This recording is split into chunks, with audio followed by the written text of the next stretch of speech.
As a Saginaw Valley State University nursing student, I decided to write my Sociology 280 Global Cultures research paper on traditional Chinese medicine and Western medicine. I examined these two systems using the idea of George Reitzer, the author of The Globalization of Nothing Two, and his ideas of the nothing-something continuum and the global-local continuum. I will first start with the nothing-something continuum. Reitzer defines nothing as a social form that is generally centrally conceived and controlled and comparatively devoid of distinctive substantive content. He defines something as a social form that is generally indigenously conceived and controlled and comparatively rich in distinctive substantive content. I examined and compared traditional Chinese medicine with Western medicine by using the 5 dimensions that Reitzer uses to place phenomenon along the nothing-something continuum. These include the complexity, spatial, temporal, human, and magical dimensions. I will first begin with the complexity dimension. The something end of this dimension involves the uniqueness of a phenomenon, while the nothing end involves how interchangeable a phenomenon is. The methods that physicians use to treat patients used under traditional Chinese medicine can be placed at the something end of this dimension. TCM uses treatments such as acupuncture, herbal medicines, and therapeutic massage. These treatments are used to treat illness in TCM, which are said to be caused by blockage or stasis in the body due to an imbalance of qi or blood flow. Qi is defined as an energy or life force within and all around you. The TCM treatments help to balance qi and blood flow, which restores a patient's health. Even though these treatments are used to treat a variety of symptoms and illnesses, they are unique to TCM and specifically intended to restore the balance of blood flow and qi in the body. Due to these elements, TCM is placed towards the something end of the complexity dimension. Western medicine, on the other hand, and the treatments used fall more towards the nothing end of the complexity dimension. The drugs and treatments all have a specific purpose and system to work on in the body. They often have a generic brand and other forms of the same medications. They all contain different substances but are all interchangeable and used to treat the same conditions. These characteristics place Western medicine more toward the nothing end of the complexity dimension. Next, I will move on to the spatial dimension.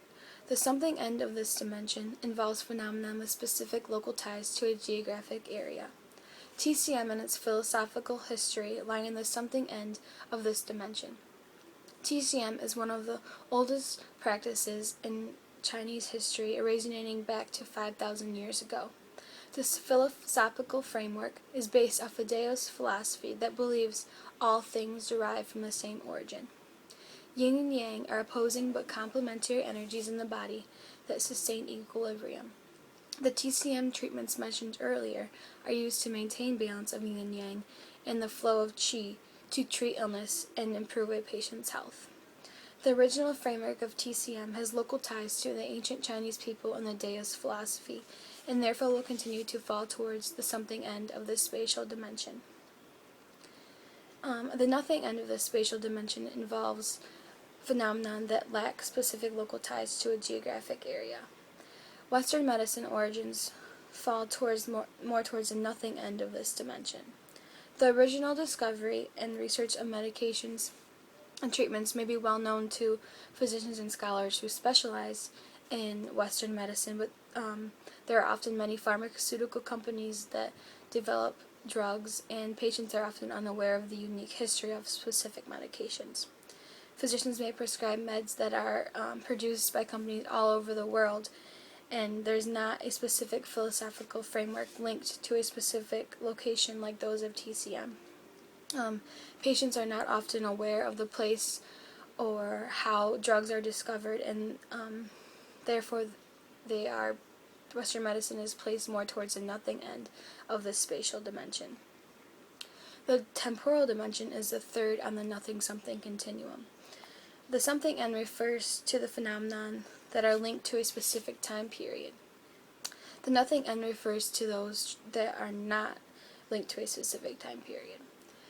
TCM dates back to 5,000 years ago and encompasses the natural care developed from people of the continent of Asia. Even though TCM is practiced today in various countries, it is still linked to the specific time period that it was developed, and therefore lies on the something end of the temporal dimension. As for Western medicine, medications are developed by companies all around the world.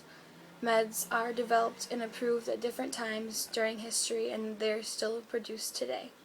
Unlike TCM, Western medicine does not all date back to a specific time period, and therefore it lies closer to the nothing end of this temporal dimension. Next is the human dimension.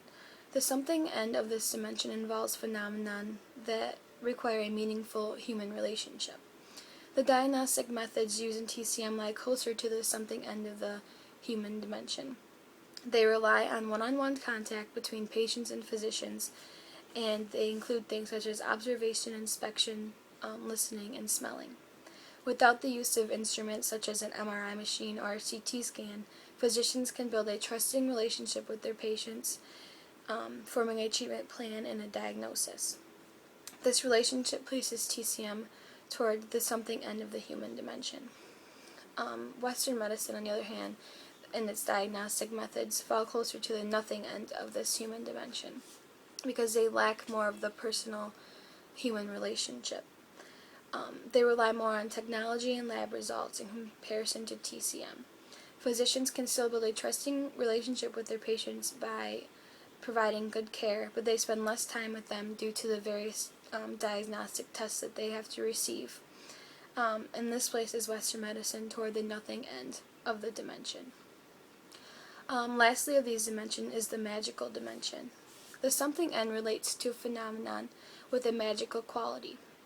TCM treatments fall closer to this end because they can be viewed as magical to patients who receive them. Patients can see the components of the herbal medication separately before they are given, and then see how they are combined and mixed together to help their symptoms. And knowing that the herbs are transformed into a treatment could give patients a magical feeling. This places TCM toward the something end of the magical dimension. As for Western medicine, the treatments fall closer to the nothing end of the magical dimension. The medications often come in the same forms, and patients many times have taken similar medications before with similar effects. This may take away from the magical feeling of the medications because the relief of symptoms has been seen before, and the same instructions are given for the same medications. Next, I will examine traditional Chinese medicine and Western medicine from Reicher's idea of the global-local continuum. It is based off of the idea of globalization, which is defined as the worldwide diffusion of practices, expansion of relations across continents, organization of social life on a global scale, and the growth of shared global consciousness. Under the idea of globalization is Americanization. This is the spread and acceptance of American ideas and practices throughout the world. Western medicine is becoming a part of this process, and many Chinese patients are beginning to turn to Western medicine treatment instead of traditional Chinese medicine treatment. In relation to globalization and Americanization is Reicher's idea of the lost immense monumental abundance. He believes that throughout this process of globalization, the somethings throughout the world, like traditional Chinese medicine, are in danger of being lost or pushed aside by the nothings, like Western medicine. TCM and Western medicine are a good example because with the growing popularity of Western medicine, Americanization could possibly lead to the loss or importance of TCM. Under globalization, it was the idea of cultural hybridization, or the mixtures of cultures by globalization. This process is seen in America when physicians use TCM in combination of Western medicine. This increasing popularity of TCM in America could lead maybe someday to the loss of the characteristics that make TCM a something, and could eventually lead them more towards the nothing end of the global, local, and nothing something continuums.